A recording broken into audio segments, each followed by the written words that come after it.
अस्सलामुअलैकुम। मेरा नाम है डॉक्टर शहरियार। आज मैं एक फार्म पर हूँ। इस फार्म पर एक जानवर है। उस जानवर के अंदर मसला ये है कि ये बार बार हीट में आ जाता है और ये प्रेग्नेंट नहीं हो पा रहा।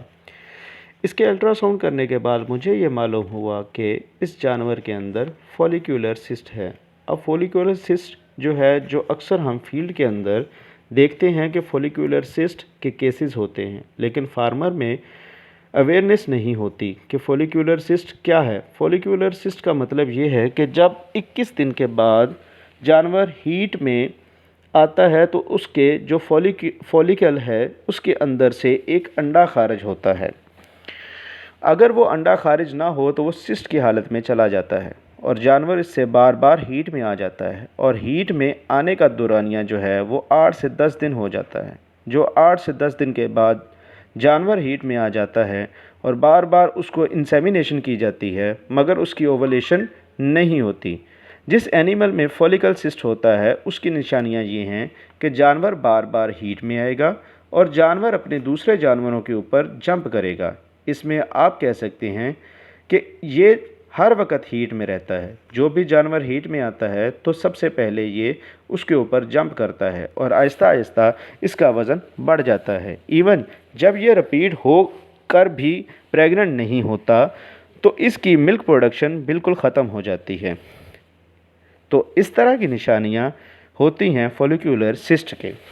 डायग्नोसिस में ये साइन और सिम्टम्स भी जहन में रखने होते हैं।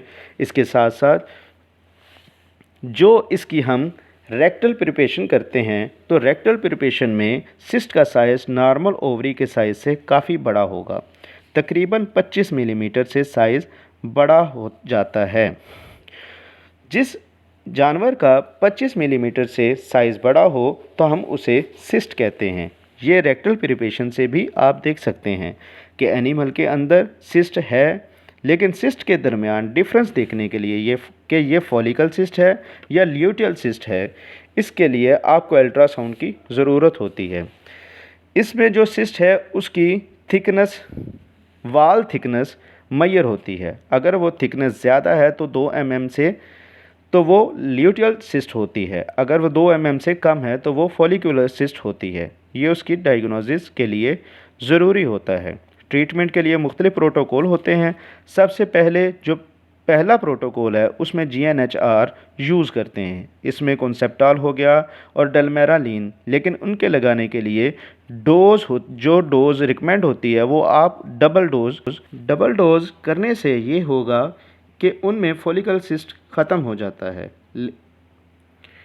लेकिन ऐसे जानवर का जितना जल्दी ट्रीटमेंट हो जाए उतना ही बेहतर है। जैसे जैसे ये सिस्ट क्रॉनिक होती जाती है और ये टाइम बढ़ता जाता है, ऐसा जानवर ट्रीटमेंट को रिस्पॉन्स नहीं करता। इसलिए जल्द से जल्द अपने जानवर को डायग्नोज करवा लिया करें और प्रॉपर ट्रीटमेंट करवाया करें।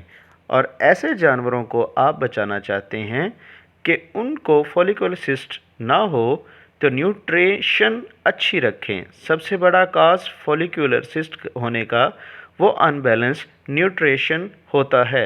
अगर एनर्जी पूरी नहीं होगी, मिनरल्स डेफिशिएंसी होगी तो एनिमल का एग रिलीज़ नहीं होगा और एनिमल का सिस्ट बन जाता है। जिन जानवरों की मिल्क प्रोडक्शन ज़्यादा होती है उनमें भी सिस्ट ज़्यादा देखी गई है।